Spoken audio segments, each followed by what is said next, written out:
கிறிஸ்துவுக்குள் பிரியமானவர்களே, இந்த வருடத்தின் 3ஆம் மாதத்தின் முதல் நாள், இந்த முதல் ஓய்வு நாளிலே உங்களை மீண்டும் சந்திப்பதிலே மிகுந்த மகிழ்ச்சி அடைகின்றேன். ஆண்டவருடைய சமாதானம், ஆண்டவருடைய கிருபை உங்கள் மீதும் உங்கள் குடும்பத்தின் மீதும் இருப்பதாக சொல்லி வாழ்த்தி உங்களை ஆசிர்வதிக்கின்றேன். அன்புக்குரியவர்களே, இந்த இரவு வேளையிலே நாம் கூடியிருக்கின்ற சூழ்நிலை நமக்கு புதிதல்ல. ஒரு 4 ஆண்டுகளுக்கு முன்பாக இப்படி தான் நம்ம ஆண்டவரை ஆராதனை செய்தோம். அதாவது 2020-21 ஆண்டிலே நாம் யோசித்து பார்ப்போம் என்றால், இந்த கோவிட் நாட்களிலே நாம் இப்படி தான் இந்த ஆன்லைன் வழியாக நாம் ஆண்டவரை ஆராதிக்கக்கூடிய ஒரு சூழல் இருந்தது. இன்றைக்கும் இப்படிப்பட்ட ஒரு சூழலில் தான் நாம் ஆண்டவரை ஆராதிக்கின்றோம். ஆனால் நம் வரலாற்றை திரும்பி பார்க்கும்பொழுது அந்த சூழலிலிருந்து ஆண்டவர் நம்மை மீண்டு வர கிருபை செய்திருக்கிறார். இந்த சூழலிலும் ஆண்டவர் நம்மை மாற்றி அமைப்பார். விசுவாசிக்கிறவர்கள் நாம் ஒரு ஹல்லேலூயா ஆண்டவருக்கு சொல்லலாமா? ஏனென்றால் ஆண்டவர் நமக்கு பக்க துணையாக இருக்கிறார். ஆமென். அன்புக்குரியவர்களே, இந்த மாதத்துக்கான வாக்குத்தத்தமும் காலை ஒருவேளை இந்த ஆராதனையில நீங்கள் கலந்திருப்பீர்கள் என்றால் அநேகர் அதை உணர்ந்திருப்பீங்க. ஏன்னா நான் அது ஒரு சாட்சியாகவே சொன்னேன். பொதுவாகவே இந்த வாக்குத்தத்த ஆராதனை ஒவ்வொரு மாதத்தின் முதல் நாள் நடைபெறுகிறது, காலை 5 மணி முதல் 6 மணி வரை. ஆனால் நம்மளுடைய மேகசினுக்காக அந்த மெடிடேஷன் கொடுக்கும்பொழுது ஒரு 2 வாரத்திற்கு முன்பாகவே நான் இந்த வாக்குத்தத்தங்களை எடுத்து அதுக்காக ஜெபம் பண்ணி அதுக்கான அந்த தியானத்தை எழுதுவது என்னுடைய வழக்கம். ஒரு 2 வாரம் 15 நாளுக்கு முன்னாகவே நான் இதை தொடங்கி விடுவேன். ஆனால் என்ன ஆச்சுன்னு தெரியல, இந்த மாதத்துக்கான வாக்குத்தத்தத்தை எழுதும்போது ஆண்டவர் அந்த சங்கீதம் 91ஆம் சங்கீதம் 15ஆம் வசனத்தை கொடுத்தார். அந்த வசனத்தை நான் வாசிக்கிறேன். அவன் என்னை நோக்கி கூப்பிடுவான், நான் அவனுக்கு மறு உத்தரவு அருளி செய்வேன். ஆபத்திலே நானே அவனோடு இருந்து அவனை தப்புவித்து அவனை கனப்படுத்துவேன். இந்த வசனம் ரொம்ப அழகான ஒரு வசனம். பொதுவாக ஒவ்வொரு நாளும் நம்ம வெளியே வரும்போது பிள்ளைகளுக்கு படித்து ஜெபிக்கக்கூடிய ஒரு வசனமாக இருக்கிறது இந்த அதிகாரமே. நான் யோசித்த, ஆண்டவரே என்னது இது புதுசாக இப்படி ஒரு வசனத்தை இந்த மாதத்துக்கு தரீங்களே, என்ன ஆபத்து அப்படின்னு நான் யோசித்து கலங்கி, சரி ஓகே அந்த தியானத்தை எழுதி முடிச்சிட்ட பிறகு நேற்றிலிருந்து இந்த வசனம் தொடர்ந்து பேசிட்டே இருக்கிறது. ஏனென்றால் இந்த நிலைமை, இந்த கடுமையான சூழ்நிலைக்குள்ளாக நாம் போக வேண்டியது இருக்கிறது என்பதை ஆண்டவர் முன்குறித்திருக்கிறார். அதை நாம் பலப்படுத்தும்படியாக இந்த மாதத்தின் வாக்குத்தத்தமாக அதை கொடுத்திருக்கிறார். அதனால சோர்ந்து போகாதீங்க. நம்மை ஆண்டவர் ஒவ்வொரு காலகட்டத்திலும் அவர் நம்மை கரம் பிடித்து அழைத்து வந்திருக்கிறார். இந்த நிலைமை நிரந்தரம் கிடையாது. இப்படிப்பட்ட எவ்வளவோ சூழ்நிலைகள் வந்தாலும் நான் மரண இருளின் பள்ளத்தாக்கில் நடந்தா கூட நான் பயப்பட மாட்டேன். ஏன்னா ஆண்டவர் என்னோடு இருக்கிறார். ஆண்டவர் நம்மை வழிநடத்த வல்லவராக இருக்கிறார். நேற்று இரவிலிருந்து ஓயாத சத்தங்கள் கேட்டுக்கொண்டே இருக்கிறது. இன்னைக்கு காலைல கூட இந்த 5 மணிக்கு ஆராதனை நடத்தி கொண்டிருக்கும் போது பின்னாடி இந்த ஜன்னல் கதவுகள் அதிர்ந்து கொண்டே இருக்கிறது. காரணம் அந்த சத்தங்கள், அந்த இன்டர்செப்ட் பண்ணக்கூடிய அந்த சத்தங்கள் அப்படியே கேட்டுக்கொண்டே இருக்கிறது. இப்படிப்பட்ட யுத்தங்கள் மத்தியிலே ஆண்டவர் நம்மை கொண்டு வந்து நிறுத்திருக்கிறார் என்றால் ஆண்டவருக்கு இந்த யுத்தங்கள் மத்தியிலே நாம் சாட்சியாக இருக்கிறோம். எத்தனை பேருக்கு இந்த வாய்ப்பு இருக்கிறதோ இல்லையோ, நாம் எப்போ நமக்கு என்ன நடக்கும்னு தெரியல, ஆனாலும் நாம் விசுவாசித்து பயப்படாமல் காத்திருக்கிறோம் என்றால் நாம் மனிதர்களை நம்பி இல்லை, ஆண்டவரை நம்பி இந்த பூமியில வாழ்ந்து கொண்டிருக்கின்றோம். நாசியில் சுவாசமுள்ள மனிதரை நம்புவதை பார்க்கலும் கர்த்தர் பேரில் பற்றுதலாக இருப்பது நலம். நம்ம வாழ்க்கையில ஒரு சின்ன காரியம் கூட கர்த்தருடைய திட்டமில்லாமல் நடைபெறாது. ஏனென்றால் ஆண்டவர் நம்மை கண்ணின்மணி போல பாதுகாத்து வழி நடத்துகிற தேவனாக இருக்கிறார். என்ன சூழ்நிலைகள் இருந்தாலும் அழைத்த தேவன் உண்மை உள்ளவராக இருக்கிறார். அழைத்தவர் நம்மை கரம் பிடித்து நடத்த வல்லவராக இருக்கிறார். நாம் மீண்டும் ஆண்டவருடைய ஆலயத்தில் போய் நம்ம ஆராதிப்போம். இந்த கடுமையான போர் சூழல்கள் ஆண்டவர் முடிவுக்கு கொண்டு வருவார். கண்டிப்பாக அதை செய்வார். ஆனால் திருச்சபை மக்களுக்கு ஒரு சில காரியங்கள் நாம் உணர்ந்து செயல்பட வேண்டியதாக இருக்கிறது. எந்த இடத்திலும் எந்த சூழ்நிலையிலும், ஒருவேளை இந்த சோசியல் மீடியா எல்லாவற்றிலும் எந்த தேவையில்லாத வதந்திகளையோ இல்லை எந்த தேவையில்லாத கருத்துக்களை பரப்புவதோ இல்லை பகிர்வதும் நம்முடைய நோக்கம் அல்ல. நாம் அதை செய்யக்கூடாது. திருச்சபை மக்கள் நாம் எப்பொழுதும் நம்முடைய ஜெபத்திலும் நம்முடைய விசுவாசத்திலும் தரித்திருந்து இந்த காரியங்கள் ஜெபத்தினால் மட்டுமே இது நிறைவுக்கு வரும். ஒருவேளை நம்ம பேசுவதனாலேயோ நாம் எழுதுவதனாலேயோ இதை முடிவு கொண்டு வர முடியாது. ஆண்டவர் ஒருவர் தான் இதை கொண்டு வர முடியும். அதனால நம்முடைய பொறுப்பு என்ன என்பதை நாம் உணர்ந்து செயல்பட வேண்டியதாக இருக்கிறது. இந்த தேசத்துக்கு ஆண்டவர் இந்த திருச்சபையும் நம்மையும் அழைத்து கொண்டு வந்திருப்பது நோக்கம் என்னவென்றால், இந்த தேசத்துக்காகவும் இந்த தேசத்தின் தலைவர்களுக்காகவும் நாம் ஜெபிக்கிறவர்களாக இருக்க வேண்டியதாக இருக்கிறது. ஏனென்றால் ஒருவேளை தானியேலுடைய வாழ்க்கையில பார்க்கும் என்றால், ஒரு புறஜாதிய தேசத்துக்குள்ளாக இருக்கும்போது கூட அந்த தேசத்திலே கர்த்தர் அவரை ஆசீர்வாதமாக வைத்தார். அதே போல யோசேப்பை கூட ஆண்டவர் எகிப்திலே ஆசீர்வாதமாக வைத்ததினாலே எகிப்து நன்மை அடைந்தது. இந்த தேசத்தில் அப்படிப்பட்டவர்களாக கர்த்தர் நம்மை தெரிந்திருக்கிறார். நமது ஜெபத்தினாலே இந்த தேசமும் இந்த மக்களும் பாதுகாக்கப்பட வேண்டும். இவர்களுக்காக செபிக்க, இவர்களுக்காக மன்றாட ஆண்டவர் நம்மை அழைத்திருக்கிறார். அந்த அழைப்புக்கு உண்மை உள்ளவர்களாக இருக்க வேண்டியதாக இருக்கிறது. ஒருவேளை நம்முடைய தாயகத்தில் பார்த்தீங்கன்னா நிறைய கருத்துக்கள், நம்முடைய உறவுகள், நம்முடைய திருச்சபை மக்கள் எல்லாருமே மாற்றி மாற்றி ஒரு நிலைப்பாட்டை எடுப்பார்கள். இவங்க நல்லவங்க, அவங்க நல்லவங்க, இவங்க செய்வது சரி, அவங்க செய்வது சரி என்று மாற்றி மாற்றி பேசி கொண்டிருப்பார்கள். யாரையும் நியாயத்திற்க நாம் தகுதியற்றவர்கள், அதை உணர்ந்து கொள்ள வேண்டியதாக இருக்கிறது. நியாய தீர்ப்பு கர்த்தருடையது, கர்த்தர் அதை பொறுப்படுத்திக் கொள்வார். திருச்சபை மக்களாக நாம் செபிக்க மட்டும் நாம் அழைக்கப்பட்டிருக்கின்றோம். அந்த ஒரு மேலான பொறுப்பினை நாம் கர்த்தரிடத்தில் பெற்றிருக்கிறோம். அதற்கு உண்மை உள்ளவர்களாக நாம் இருப்போமாக. தொடர்ந்து இந்த வாரத்திற்காக நாம் சிந்திக்கும்படியாக நம்முடைய தென்னிந்திய திருச்சபை சினாட் மாமன்றம் நமக்கு கொடுத்திருக்கிற ரொம்ப அழகான ஒரு தலைப்பு, ஒருவருக்கொருவர் தாங்கி ஒருவருக்கொருவர் சுமை தாங்க அழைப்பு. அதாவது call to shoulder each others burden. ஒருவரை ஒருவர் தாங்குவதற்காக நாம் அழைப்பை பெற்றிருக்கின்றோம். ஒருவேளை இந்த தலைப்பும் நம்முடைய சூழலுக்கும் ஏற்புடையதாக இருக்கிறது. ஏனென்றால் நாம் மற்றவர்களுடைய பாரங்களை சுமக்க அழைக்கப்பட்டிருக்கின்றோம். இன்னைக்கு வாசித்த இந்த திருமறை பகுதியிலே கலாத்தியர் 6ஆம் அதிகாரம் 2ஆம் வசனம் இப்படியாக சொல்லுகிறது, ஒருவர் பாரத்தை ஒருவர் சுமந்து இப்படியே கிறிஸ்துவுடைய பிரமாணத்தை நிறைவேற்றுங்கள்.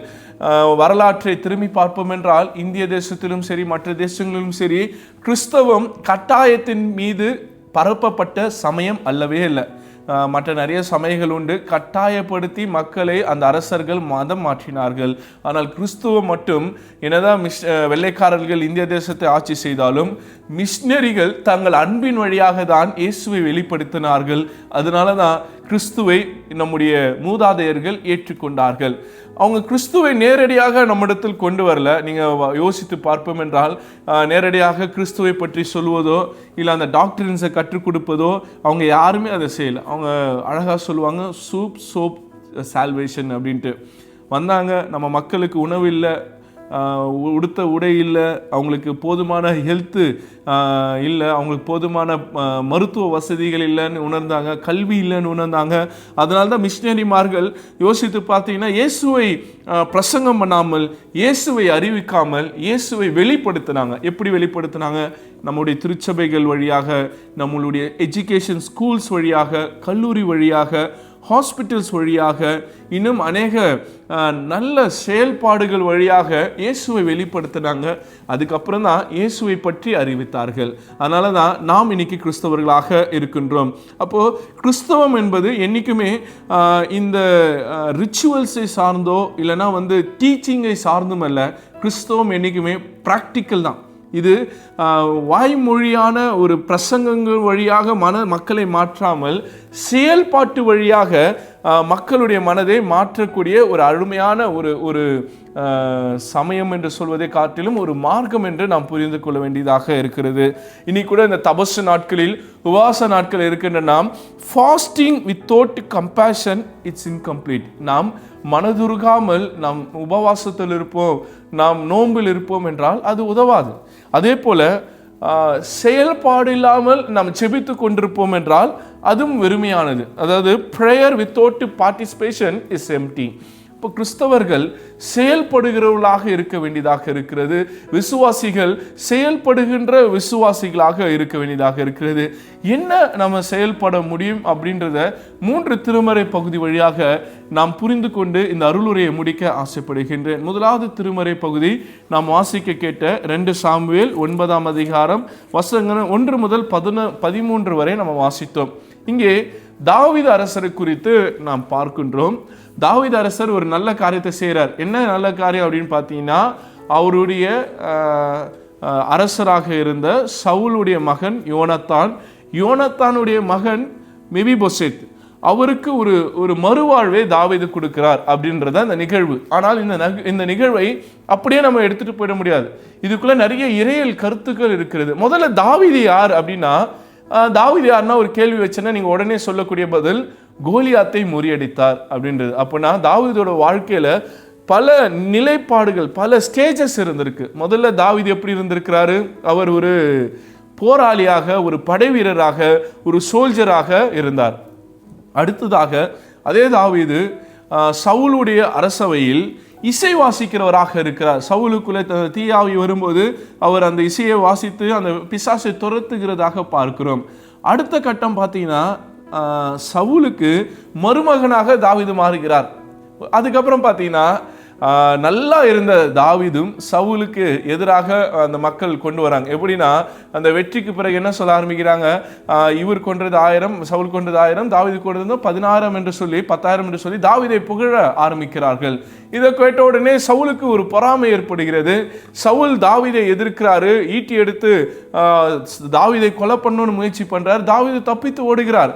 அதுல இருந்து பார்த்தீங்கன்னா, தாவீதை ஒரு தேச விரோதியாக, ஒரு கொலை குற்றவாளியாக அறிவித்து அவரை தேடும் பணியிலே மக்களை அனுப்பிவிடுகிறார். அப்போ யோசிச்சு பாருங்க, ஒரு வீரராக, ஒரு இசைக்கருவி வாசிக்கிறவராக, ஒரு மருமகனாக, அந்த தேசத்தில் ஒரு மிகப்பெரிய பொறுப்பில் இருந்தவர் இப்ப தேச துரோகியாக மாறி இருக்கிறார். அடுத்த கட்டம், அதே தேசத்துக்கு கர்த்தர் தாவீதை அரசராக கொண்டு வரார். இப்படி பல சூழ்நிலைகளுக்குள்ளாக தாவீதுடைய வாழ்க்கை மாறி மாறி அமைஞ்சிட்டே இருக்குது. ஆனாலும் என்ன சூழ்நிலைகள் இருந்தாலும் தாவீது கர்த்தரை நம்பிட்டு இருக்கிறார். அதான் ரொம்ப முக்கியமான விஷயம். இன்னைக்கு கூட நம்ம வாழ்க்கையில நிறைய சூழ்நிலைகள் இருக்கலாம், நிறைய எதிர்மறையான நெருக்கடியான வேலைகள் இருக்கலாம். இப்போ கூட நம்ம அனுபவித்து கொண்டிருக்கிற இந்த மாதிரி கடுமையான சூழ்நிலைகள் நம்ம வாழ்க்கையில இருக்கக்கூடும். ஏனென்றால் தாவீதுடைய வாழ்க்கை அப்படிதான். ஒரு பக்கம் சவுல் வேற துரத்துறாரு, ஒரு பக்கத்தில் அவர் சொந்த பையனை அவர் துரத்துறாரு. இப்படி பல்வேறு இக்கட்டான சூழ்நிலைகள் தாவீது இருந்த பொழுதிலும் கர்த்தரை உண்மையாக விசுவாசித்தார். அடுத்தது தாவீது கிட்ட இருக்கக்கூடிய ரொம்ப அழகான ஒரு கேரக்டர் இன்னைக்கு வெளிப்படுகிறது இந்த பகுதியில். என்னன்னா, தாவீது தனக்கு எதிராக செயல்பட்ட ஒரு அரசர் சவுல், நியாயம்படி அந்த அரசருடைய குடும்பத்தையே அவருடைய வாரிசை அழித்து போடுவதுதான் தாவீதுக்கு இருக்கக்கூடிய ஒரு நீதி. ஏன்னா, தன்னை எதிர்த்தவனை இல்லாமல் பண்ணுவதுதான் இந்த உலகத்தின் நீதியாக இருக்கிறது. ஆனா தாவீது எனக்குமே உலகத்தின் நீதியை பின்பற்றுகிறவர் அல்ல, கடவுளின் நீதியை பின்பற்றுகிறவர். கடவுளுடைய நீதி எப்படிப்பட்டது அப்படின்னு கேட்டீங்கன்னா, இரக்கம் தான்.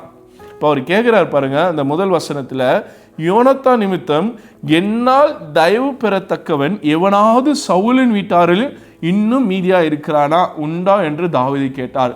He wants to show the compassionate, இந்த இரக்கத்தை காட்ட விரும்புகிறார். அருமையான தேவச்சனமே, கிறிஸ்தவர்களாகிய நாம் இரக்கத்தை வெளிப்படுத்துகிறவர்களாக, இரக்கத்தை காட்டி ஒருவரை ஒருவர் சுமந்து கொள்கிறவர்களாக நாம் அழைக்கப்பட்டிருக்கிறோம். அது மட்டுமல்ல, அங்க ஒரு உண்மையை கேள்விப்படுகிறாரு. தாவீது யோனத்தான் வழியாக பிறந்த அவருடைய மகன் மெபிபோசேத் அவர் ஒரு மாற்றுத்திறனாளியாக, ஒரு நடக்க இயலாதவராக வாழ்ந்து கொண்டிருக்கிறார்.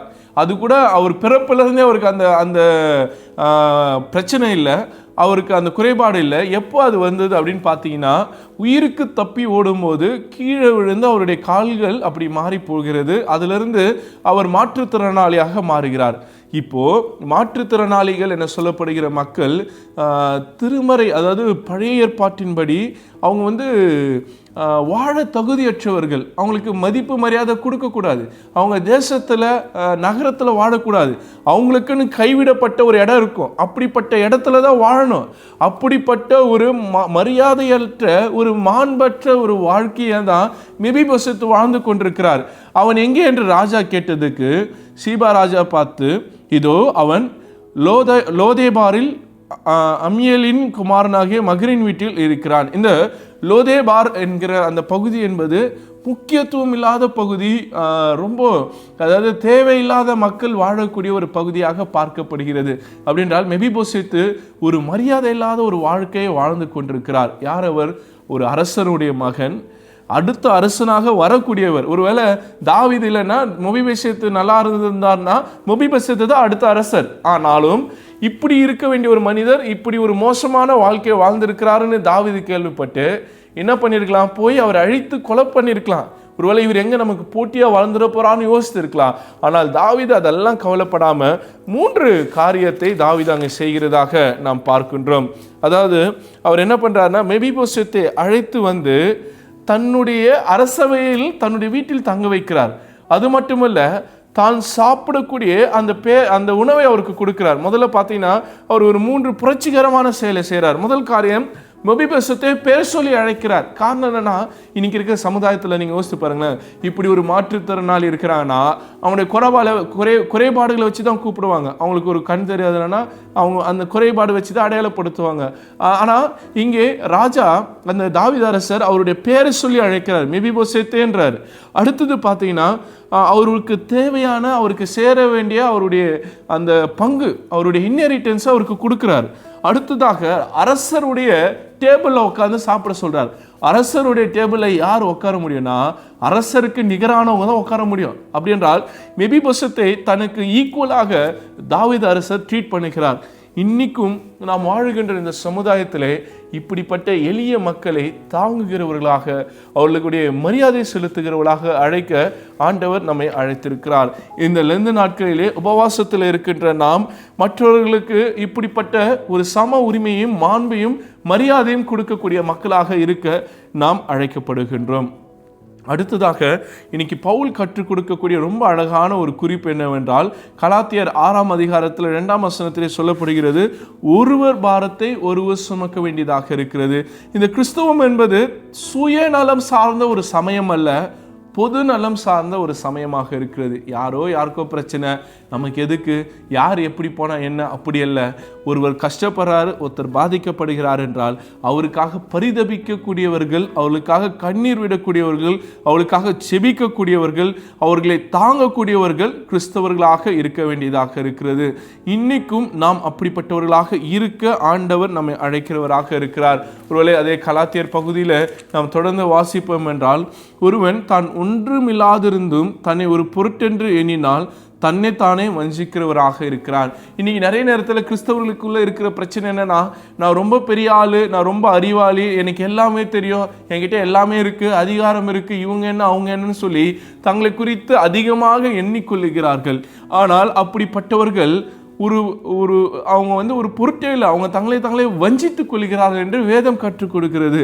அது மட்டுமல்ல, அந்த 4ஆம் வசனம் ரொம்ப அழகான வசனம், அவன் தன் சுய கிரியை சோதிக்க பார்க்க கடவன், அப்போது மற்றவனை பார்க்கும் போதெல்லாம் தன்னையே பார்க்கும்போது மேன்மை பாராட்ட அவனுக்கு இடம் உண்டாகும். அப்போ இன்னைக்கு நம்ம என்ன பண்ண வேண்டியது, அந்த சுய பரிசோதனை செய்து கொள்ள வேண்டியதாக இருக்கிறது. அதே போல் ஒரு செல்ஃபிஷான வாழ்க்கை வாழாமல் மற்றவர்களுக்காக வாழ ஆண்டவர் நம்மை அழைக்கிறார். அப்போ இன்னைக்கு கிறிஸ்து நமக்கு கற்றுத்தரக்கூடிய 2வது அழகான காரியம் என்னவென்றால், கிறிஸ்துவை போல வாழ வேண்டியதாக இருக்கிறது.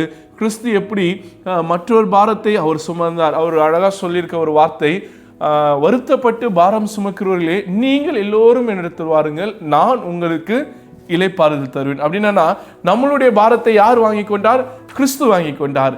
அப்போ கிறிஸ்தவர்கள் நாம் கிறிஸ்துவை போல இருக்கணும்னா நாமும் கிறிஸ்துவை போல செயல்படணும். மற்றவருடைய கஷ்டங்களை, மற்றவருடைய பிரச்சனைகளை நம்முடைய பிரச்சனைகளாக உணரணும். நீங்கள் யாரோ ஒருத்தர் என் குடும்பத்தில் இந்த பிரச்சனை இருக்குது, என் வாழ்க்கையில் இந்த பிரச்சனை இருக்குன்னா அதை பார்த்து சிரித்து இல்லை அது குறித்து மகிழ்ச்சி அடையாதபடிக்கு, அதை கிண்டல் பண்ணாதபடிக்கு அவங்களுடைய பிரச்சனையை நம்முடைய பிரச்சனையாக உள்வாங்கி அவங்களுக்காக பரிதபித்து ஆண்டவரிடத்தில் செபிக்கிறவர்களாக இருக்க நாம் அழைக்கப்பட்டிருக்கின்றோம். ஏனென்றால் ஆண்டவர் இயேசு அதுதான் செய்தார். கிறிஸ்துவை போல் இருக்க வேண்டும் என்றால் கிறிஸ்து எப்படி செயல்பட்டாரோ அப்படி செயல்படுகிறவர்களாக நாம் வாழ வேண்டியதாக இருக்கிறது. இதுதான் நமக்கு கலாத்தியர் சொல்லிக் கொடுக்கக்கூடிய 2வது அழகான ஒரு குறிப்பு. அடுத்ததாக, ஏன் நாம் ஒரு சுமக்க வேண்டும் என்றால் அதுக்கான 3வது குறிப்பு, அப்படி சுமந்தால் மட்டும்தான் ஆண்டவருடைய ராஜ்யத்தை கட்ட முடியும். நம்ம எல்லாரும் இந்த பூமியில் படைக்கப்பட்டது இன்னொரு நோக்கம் என்னவென்றால், தேவனுடைய ராஜ்யத்தை இங்கே கட்ட வேண்டும். அதுக்காக to establish, to build the kingdom of God.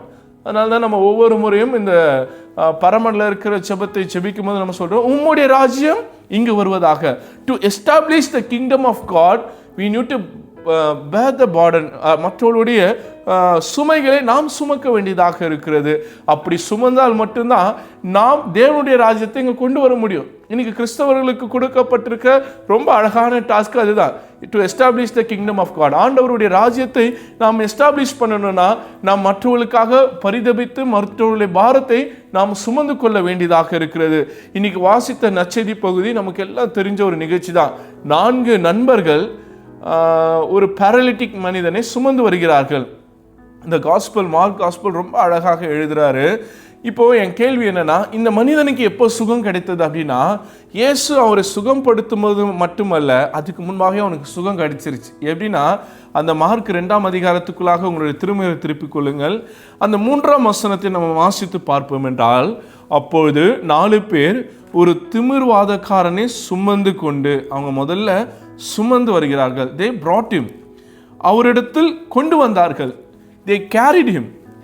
அடுத்தது 4ஆம் வசனத்திலே, ஜனக்கூட்டத்து நிமித்தம் அவருக்கு சமீபமாய் சேரக்கூடாமல் அவர் இருந்த வீட்டின் மேற்கூரையை பிரித்து அவங்க என்ன பண்றாங்க, அந்த ரூஃபை ஓப்பன் பண்றாங்க. 4வது, அந்த திமிர்வாதக்காரனை கிடக்கிற படுக்கையை இறக்கினார்கள். they lowered him before Jesus.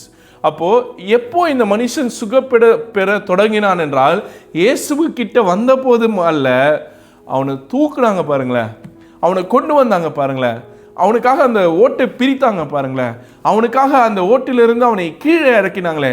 இந்த ப்ராசஸ்லேயே அவன் சுகம் பெற ஆரம்பிச்சிட்டான். ஏனென்றால் இவர்கள் இவன் பாரம் என்று விட்டுவிடாமல் தன் நண்பனின் பாரத்தை இந்த 4 பேர் சுமந்து கொண்டார்கள். ஒருவேளை அந்த 4 பேர் அந்த பாரத்தை சுமக்கலைன்னா அந்த மனிதன் சுகம் பெற்றிருப்பானா? இயேசு ஒரு சுகம் தந்திருப்பாரா? கிடையாது. அப்போ the process of healing starts when the friends were compassionate over the friend. அந்த நண்பர்கள் அவன் மீது மனதுருகி இருக்கிற சூழலிலும், அவனை கொண்டு வரணும்னு யோசித்த சூழலிலும், அவனை தூக்கின அந்த சூழலிலும், அவனுக்காக ஓட்டை பிரித்த சூழலிலும், அந்த ஓட்டின் மத்தியில் அவனை இறக்கின சூழலிலும் அவனுடைய சுகம் தொடங்கிவிட்டது. இன்னைக்கு கூட நீங்களும் நானும் செய்யக்கூடிய இந்த சின்ன சின்ன ஜெஸ்டர்ஸ், இந்த சின்ன சின்ன செயல்பாடுகள், இந்த சின்ன சின்ன காரியங்கள் மற்றவருடைய வாழ்க்கையில் மிகப்பெரிய அதிசயங்களை செய்யும். நான் சின்ன காரியம் தானே செய்தேன், அப்படி கிடையாது. நாம் செய்கிற ஒவ்வொரு சின்ன காரியங்களுக்கும் இன்னொருடைய வாழ்க்கையில் மிகப்பெரிய தாக்கத்தை கொண்டு வந்திருக்கும். அவங்க நினச்சி பார்த்துருக்க மாட்டாங்க அந்த நபருக்கு சுகம் கிடைச்சிருக்குன்ட்டு. கொண்டு போய் பார்க்கலாம், ஆண்டவர் சுகம் கொடுக்கட்டும் தான் கொண்டு வந்திருப்போம். அப்போ அந்த கொண்டு வருகின்ற அந்த எண்ணம் தான் இன்னைக்கு தேவை. அவனை சுமக்க வேண்டும் என்கின்ற எண்ணம் தான் தேவை. இன்னைக்கு கூட நம்ம சுற்றிலும் அநேகர் பாடுகளையும் சுமைகளையும் சுமந்து கொண்டிருக்கிறார்கள், உபத்திரவங்களை சுமந்து கொண்டிருக்கிறார்கள். அவர்கள் பாரத்தை அவர்கள் பாரம் என்று விட்டுவிடாமல் அவனுடைய பாரத்தை நம்முடைய பாரமாக ஏற்றுக்கொள்ளும் போதுதான் அவர்களுக்கு விடுதலை கிடைக்கும். அவர்களுக்கு விடுதலை கொடுப்பதற்காக ஒரு கருவிகளாக இயேசு கிறிஸ்து உங்களையும் என்னையும் அழைத்திருக்கிறார். We are here for not ourselves. நமக்காக நாம் இங்கே இல்லை, பிறருக்காக தான் நாம் இருக்கின்றோம். கிறிஸ்தவம் தமக்கான ஒரு சமயம் அல்ல, கிறிஸ்தவம் மற்றவர்களுக்கான ஒரு சமயமாக இருக்கிறது. இயேசு தனக்காக இந்த பூமியில் வராமல் பிறருக்காக வந்திருக்கிறார்.